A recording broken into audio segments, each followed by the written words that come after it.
Welcome to the Success Library. Thanks for joining. Drop a comment, share your thoughts, and let us know which book you'd love to see next. Episode 16. Freedom is the goal. Why time, not things, is the ultimate rich. If you had all the money in the world, but zero control over your time, would you feel rich? Probably not. Because deep down, what we're really chasing when we chase money isn't luxury. It's freedom. That's the ultimate prize. More than cars, watches, houses, or status. Wealth is the ability to do what you want, when you want, with whom you want, for as long as you want.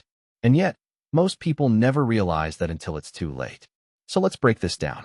Ask the average person why they want more money, and you'll hear things like, I want to travel. I want to buy a nice house. I want to retire early. I want to start my own thing. But if you look closely, all of those are really just different ways of saying the same thing. I want control over my time. Morgan Housel says it best.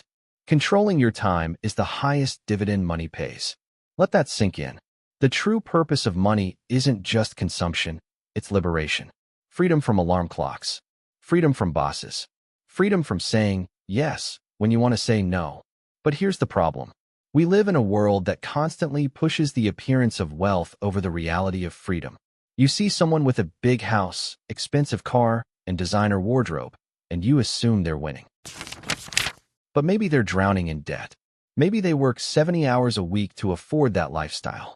Maybe they have less control over their life than someone earning half as much, but with no debt and a flexible schedule. Let's flip the question. Who's richer? The person making $1 million a year but working 80 hours a week under pressure? Or the person making $60,000 a year but with full control over their time, location, and energy? The answer depends on what you value. But if you ask most people what they really want, it's time. Time for family. Time for hobbies. Time to rest.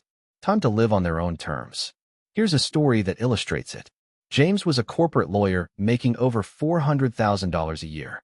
From the outside, he was successful, but he worked 12-hour days, barely saw his kids, and was constantly stressed. Then one day he quit. He started a small solo practice, made half the money, but controlled his time. Now he works 4 days a week, picks his kids up from school, and spends Fridays hiking. He said, I've never been richer. It wasn't about the number. It was about the freedom. Let's get practical. Here are a few ways to build toward freedom, even if you're not rich yet. 1. Live below your means.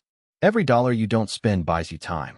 Save aggressively, not to hoard, but to gain options. 2. Avoid lifestyle inflation. When you earn more, don't automatically spend more.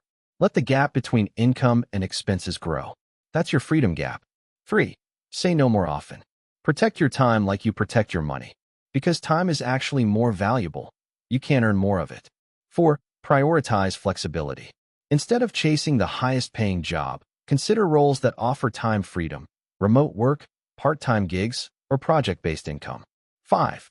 Build income that doesn't own you. Whether it's a business, investments, or freelancing, aim to build streams of income that give you leverage over your schedule.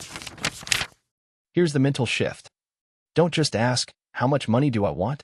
Ask, how do I want to live each day? Design your money goals around that. Because one day, you'll wake up and realize that the true luxury isn't the car in your garage, it's the morning without an alarm. It's the choice to take a walk, to spend time with your kids, to read, to nap, to build, to breathe. That's real wealth. And the beauty of it? You don't need millions to have it. You just need to structure your life around what really matters and protect it with everything you've got. In the next episode, we'll talk about something rarely discussed in personal finance, room for error. Why the smartest people always leave space in their plans for the unexpected, and how that's the secret to surviving long enough to succeed.